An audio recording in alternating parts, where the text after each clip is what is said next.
আসসালামু আলাইকুম বন্ধুরা, কেমন আছে সবাই? তো যশোর ভ্রমণের দ্বিতীয় পার্ট ভিডিও নিয়ে কিন্তু চলে আসলাম। তো আমরা যে পার্কের ভিতরে প্রবেশ করলাম, এখন কিন্তু পুরোটাই ফাঁকা। এখনও বেশি একটা লোকজন আসেনি। তো এই ফাঁকা ফাঁকা অবস্থাতেই কিন্তু একটু ভালোভাবে ঘুরে দেখে নিচ্ছিলাম পরিবেশটা চারিদিকে। একটু পরে কিন্তু এখানে প্রচুর পরিমাণে লোকজন চলে আসবে। অনেক ভোর ভোর আসলে একটু লোকজন কম থাকে, একটু শান্তিতে ঘোরাফেরা করা যায়। তো এখানে ছাতা দিয়ে খুব সুন্দর একটা রাস্তা তৈরি করা, আর ফুল দিয়ে বিভিন্ন ধরনের ইগুলো বানানো। এখানে যে রেল আকৃতির গেটগুলো তৈরি করা, এরকম অনেক কিছুই তৈরি করা আছে যেগুলো দেখতে খুবই সুন্দর। বিশেষ করে ছুটির দিনগুলোতে কিন্তু এখানে প্রচুর পরিমাণে ভিড় হয়। তো ছুটির দিন বাদে অন্য দিনগুলোতে আসলে একটু ভালোভাবে ঘোরাফেরা করা যায়।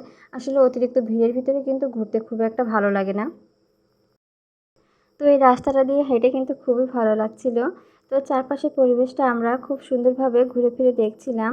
তো এখানে জায়গাটা কিন্তু আসলে অনেক বড়, আর এর ভিতরে রেস্টুরেন্ট আছে, একটা খাওয়া দাওয়ার সুব্যবস্থা আছে, বসে গল্প করার মতো জায়গা আছে। যদিও প্রচুর ভিড়ের ভিতরে আসলে এভাবে বসে থাকা যায় না। এখানে প্রচুর পরিমাণে ভিড় হয়। যদি সকাল সকাল আসা যায় তবে একটু ভিড় কম থাকে, আর ছুটির দিনগুলো বাদে অন্য দিনগুলোতে আসলে ভিড় একটু কম থাকে। তো যাই হোক, এই ফুলগুলো কিন্তু দেখতে খুবই সুন্দর লাগছিল। তবে কিছু কিছু ফুল দেখলাম যে শুকিয়ে গেছে। সব ফুলগুলো ফুটা থাকলে কিন্তু আরও বেশি ভালো লাগতো। তো এখানে ফুল ছিঁড়লেও কিন্তু জরিমানা করা হয়। এই ফুলগুলো আসলে খুবই সুন্দর লাগছিল, যদিও ফুলটার নাম আমার জানা নাই। তো এই ফুলগুলো দিয়েই মূলত এখানে সাজানো চারপাশের পরিবেশটা। শুধু এই ফুলগুলোই দেখছি, কিন্তু বাইরে মাঠে যে ফুল গাছগুলো লাগানো, ওখানেও যাব মাঠের পরিবেশটা দেখতে। ওখানে কিন্তু গোলাপ, চন্দ্রমল্লিকা, আরও বিভিন্ন ধরনের ফুল লাগানো। বাংলাদেশের ভিতরে যত ফুল মানে উৎপন্ন হয়, সব ফুলগুলো এখানে চাষ হয়। তো আমরা কিন্তু পরবর্তীতে মাঠের ফুলগুলো দেখতে যাব। ভিডিওর কিন্তু সাথেই থাকবেন। তো এখানে প্রজাপতির গেট তৈরি করা সুন্দর করে, খুব ভালো লাগছিল এখানের পরিবেশটা। তো আমরা কিন্তু ঘুরতে গিয়েছিলাম শীতকালে। তো শীতকালের মিষ্টি রোদ গায়ে লাগছিল, ভালোই লাগছিল আসলে। আর এখন কিন্তু আস্তে আস্তে লোক সমাগমও বাড়ছে। যত বেলা বাড়বে তত এখানে ভিড়ও বেশি হবে। সবাই ছবি তোলা, ভিডিও করা, এইসব করা নিয়ে ব্যস্ত ছিল। তো এখানে দেখলাম যে ফুল গাছ দিয়ে একটা পুতুল মতো তৈরি করা, পুতুলটা ঘুরছিল, শুধু ঘুরপাখি খাচ্ছিল। তো ভালোই লাগছে এটাও দেখতে। তবে মনে হয় আরও বেশি ফুল ফুটে থাকলে আরও ভালো লাগতো এটা। যদিও পুতুলের মাথায় চুল নাই, তারপরেও সুন্দর। তো হাঁটতে হাঁটতে চারপাশের পরিবেশ দেখতে দেখতে একটু পা ব্যথা হয়ে গেছে, তো একটু বসে জিরিয়ে নিচ্ছি। তো আশেপাশে সকল মানুষই কিন্তু ছবি ওঠানো নিয়েই ব্যস্ত। সবাই ঘুরছে ফিরছে পরিবারের সাথে। তো আমরাও কিন্তু এখানে পরিবেশটা দেখছি, আর চারপাশের পরিবেশটাই দেখেছি ঘুরে ফিরে হেঁটে হেঁটে। মোটামুটি পরিবেশটা ভালোই।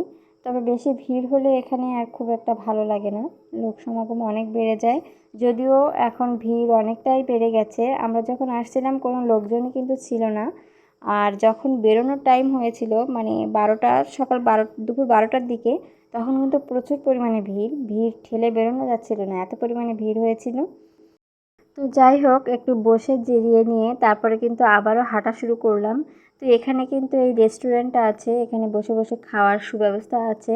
এখানে টয়লেটেরও ভালো সুব্যবস্থা রয়েছে।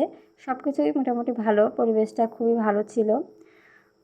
মাঝে মাঝে দেখলাম 2-1টা করে চেয়ার বসানো আছে, হয়তো বা পা ব্যথা হয়ে গেলে বসার জন্য রাখা হয়েছে। তো এদিকে আবার দেখলাম যে সুন্দর করে লাভ আকৃতির বানানো, ওখানে বসে ছবি ওঠানো যায়। তো ভাবলাম যে ওখানে যে একটা ছবি উঠাই। তো এই ফুলগুলো বেশিরভাগটাই আসলে শুকিয়ে গেছে, ফুলগুলো মনে হয় বেশি ফুটে থাকলে আরও বেশি ভালো লাগতো দেখতে। তবে এখানে প্রচুর পরিমাণে ভিড় হয়, আসলে ঘোরাফেরার জন্য নিরিবিলি শান্ত পরিবেশই বেশি ভালো লাগে। তো প্রচুর ভিড় হয়েছিল, এত লোক সমাগম আসলে খুব একটা বেশি ভালো লাগে না। তারপরেও পরিবেশটা সুন্দর ছিল।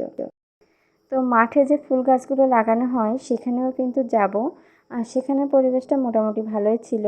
তারপরেও ভিড় ছিল প্রচুর পরিমাণে। এখানে আবার দেখলাম যে কি গাছ দিয়ে যেন এখানে ছোট ছোট রাস্তার মতো তৈরি করা, আর এখানেও সবাই ছবি উঠাচ্ছিল মাথায় ফুল টুল দিয়ে। তো হাঁটতে হাঁটতে চলে গেলাম একটা ছবি ওঠানোর জন্য।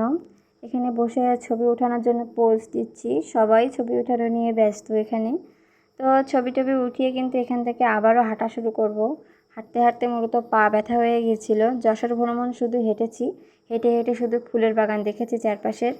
ভিডিওটি ভালো লাগলে লাইক, কমেন্ট, ফলো দিবেন। আর ভালো না লাগলে অবশ্যই স্কিপ করবেন ভিডিওটা। আর কে কে যশোরের গদখালি ঘুরতে গিয়েছেন অবশ্যই কিন্তু কমেন্ট করে জানাবেন।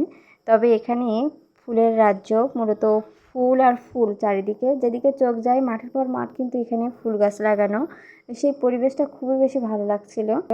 তো বেলা বাড়ার সাথে সাথে কিন্তু লোক সমাগমও বেড়ে গিয়েছে, আস্তে আস্তে ভিড় বাড়তে শুরু করেছে। যদিও ওই ভিড়ের ভিতরে আর ভিডিও করা সম্ভব হয়নি তখন। তো আমরা কিন্তু হাঁটতে হাঁটতে আরও একটি সুন্দর জায়গায় গেলাম। এটাও পার্কের ভিতরে, এখানে একটু ঝর্ণা সিস্টেম করা। তো সব বাচ্চারা এখানে খেলাধুলা করছিল, সবাই ছবি উঠাচ্ছিল। তো এখানে পরিবেশটাও মাশাআল্লাহ খুবই সুন্দর ছিল।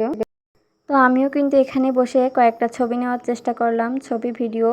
তো প্রচুর পরিমাণে রোদ উঠে গেছে আর সেভাবে ছবি ওঠানো সম্ভব হচ্ছে না। তারপরেও কয়েকটা ছবি নিলাম। আর এখানে পরিবেশটাও কিন্তু খুব সুন্দর ছিল। এখানে বিশেষ করে বাচ্চারা বেশি মজা পাচ্ছিল আসলে এই জায়গাটা। ওরা খুবই খেলাধুলা করছিল দেখলাম। তো মোটামুটি পার্কের ভিতরে সব কিছুই মোটামুটি দেখা শেষ। এখন কিন্তু আমরা এখান থেকে চলে যাব, যে মাঠগুলো আছে, মাঠের ভিতরে যে ফুল গাছগুলো লাগানো সেখানে যাব। তো সেই ভিডিওগুলো কিন্তু আমার পরবর্তী পার্টে আসবে। আসলে ভিডিওগুলো একসঙ্গে দিলে অনেক বেশি বড় হয়ে যায় ভিডিওগুলো, এই জন্য দেওয়া সম্ভব হয় না। তো আস্তে আস্তে অল্প অল্প করে আপনাদের সাথে শেয়ার করছি। তো সবাই ছবি ওঠানোর জন্য ব্যস্ত, আসলে ক্যামেরাম্যানের সংখ্যাই বেশি। তো এখানে মোটামুটি ঘোরাফেরা শেষ, এখন চলে যাব। আর আপনাদের সাথে আরও সুন্দর সুন্দর ভিডিও শেয়ার করব, সে পর্যন্ত কিন্তু আমার সাথেই থাকতে হবে। আর আমার ফেসবুক পেজটা কিন্তু অবশ্যই ফলো দিতে হবে। তো এই কৃত্রিম ঝর্ণা, ফুল বাগান, ফুল দিয়ে বানানো বিভিন্ন গেট, প্রজাপতি, পুতুল, সব কিছু এখানে মোটামুটি দেখা শেষ। এখানে সৌন্দর্য দেখা শেষ। তো এখান থেকে আসলে এখন চলে যাব। বেশ ছবি টবি উঠালাম কিছু। তো সবাই ভালো থাকবেন, সুস্থ থাকবেন। আপনাদের জন্য অনেক অনেক শুভকামনা। আর আপনারাও সময় পেলে খুব সুন্দর সুন্দর জায়গায় ঘুরতে যাবেন, মনটাও কিন্তু অনেক বেশি ভালো হয়ে যাবে। তো আজকের ভিডিওটা এই পর্যন্তই। আরও পরবর্তীতে সুন্দর সুন্দর ভিডিও আসছে, সে পর্যন্ত ভালো থাকবেন, সুস্থ থাকবেন। আল্লাহ হাফেজ।